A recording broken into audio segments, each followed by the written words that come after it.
Parade militaire, promenade en carrosse, mais toujours à l'abri des curieux. La famille royale n'a pas ménagé les efforts pour offrir à Donald Trump un accueil digne de ses rêves de grandeur. Pendant ce temps, le peuple exprimait sa façon de penser dans les rues de Londres. Raymond Filion. Un accueil royal pour Donald Trump au château de Windsor.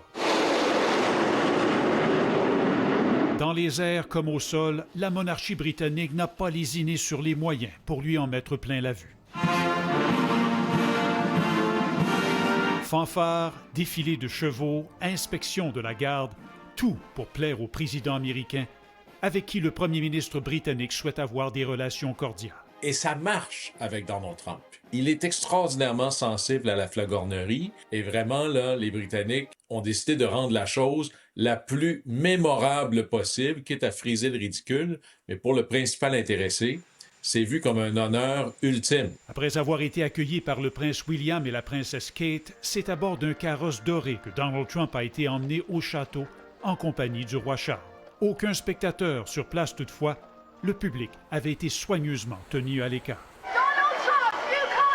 À Londres, de nombreux manifestants ont dénoncé la visite du président.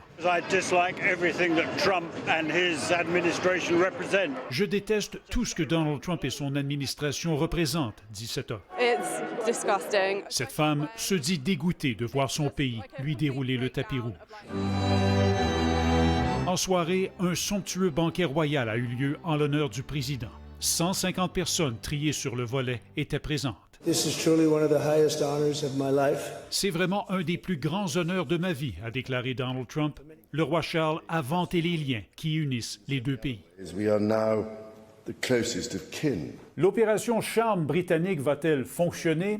On pourra en avoir un avant-goût dès demain, alors que le président Trump doit rencontrer le premier ministre Keir Starmer afin de discuter de commerce et de la guerre en Ukraine, notamment. Raymond Filion, TVA Nouvelle-Ottawa.